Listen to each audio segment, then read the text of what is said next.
छात्रों, कक्षा में आपका स्वागत है। देखिए, आपको पूछा गया व्हाट्सएप पे कि आपको उपसर्ग और प्रत्यय समझ में आया या नहीं। विद्यार्थियों ने स्वाध्याय भी इसका पूर्ण नहीं किया है, तो ये इसी के कारण मुझे मेरे मन में शंका उपस्थित हुई, शायद विद्यार्थियों को यह जो व्याकरण का प्रकरण है वह समझ में नहीं आया होगा और इसीलिए उन्होंने स्वाध्याय कंप्लीट नहीं किया है। तो शॉर्ट में इसके बारे में हम जानकारी लेंगे ताकि आपकी समझ में आ जाए और थोड़ा जो वीडियो जो आपको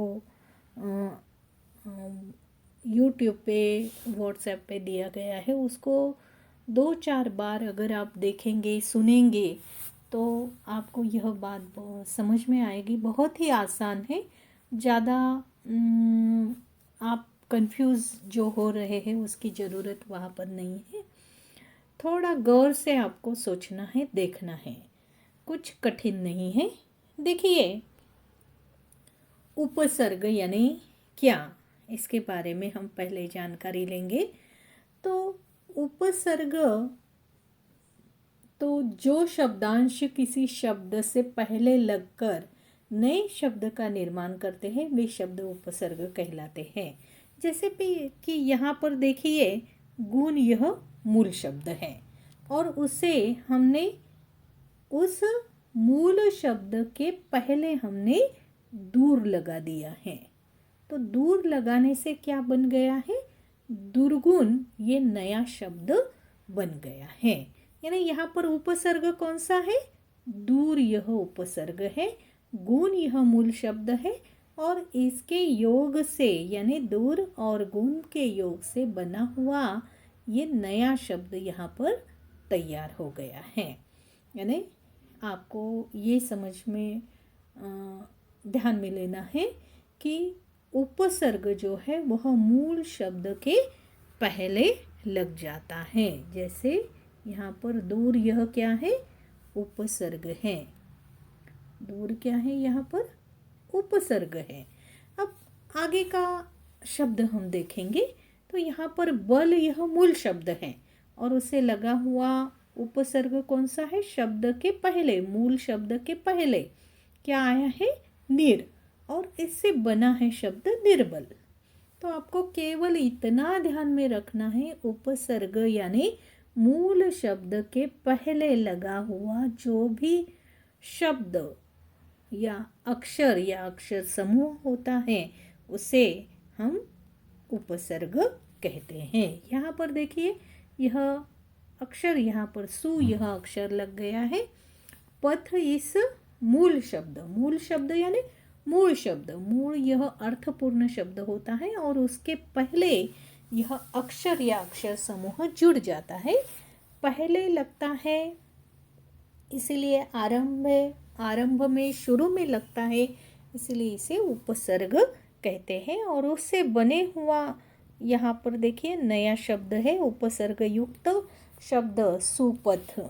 तो इस बात को आपको ध्यान में लेना है कि उपसर्ग यानी मूल शब्द के पहले जो अक्षर या अक्षर समूह जुड़ जाता है उस मूल शब्द को, तो उस अक्षर या अक्षर समूह को हम क्या कहते हैं? उपसर्ग। आगे देखेंगे हम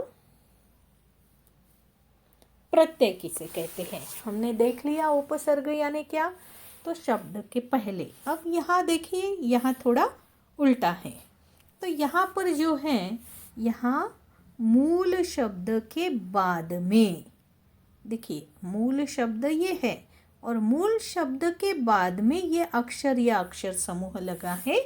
तो जो शब्दांश किसी शब्द के अंत में, देखिए अंत में, और वहाँ पर जो है वह शुरू में, उपसर्ग में जो है तो वह क्या है? तो शुरू में लगता है।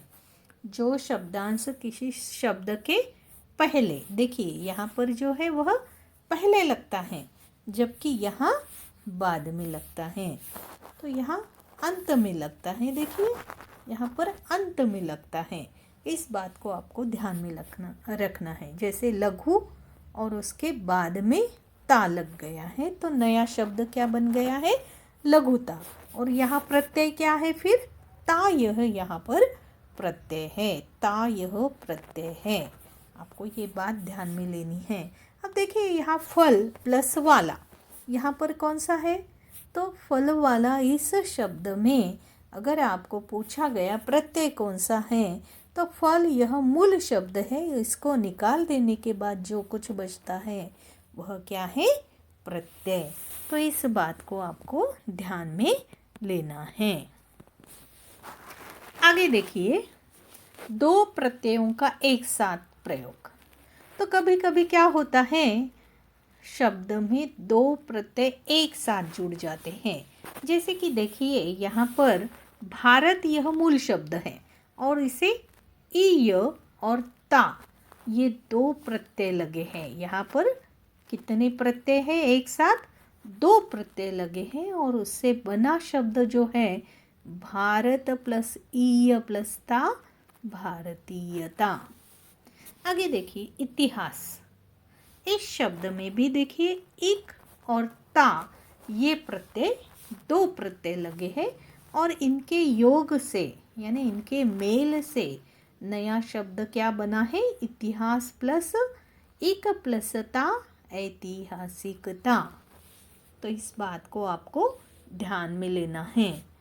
अब देखिए कभी कभी जिस प्रकार से दो प्रत्ययों के योग से नया शब्द बनता है प्रयोग से, उसी प्रकार से दो उपसर्गों के प्रयोग से भी नए शब्द बनते हैं। जैसे कि देखिए यहाँ सम यह मूल शब्द है, सॉरी यम यह मूल शब्द है और उसे असम यानी असंयम यह शब्द बना है।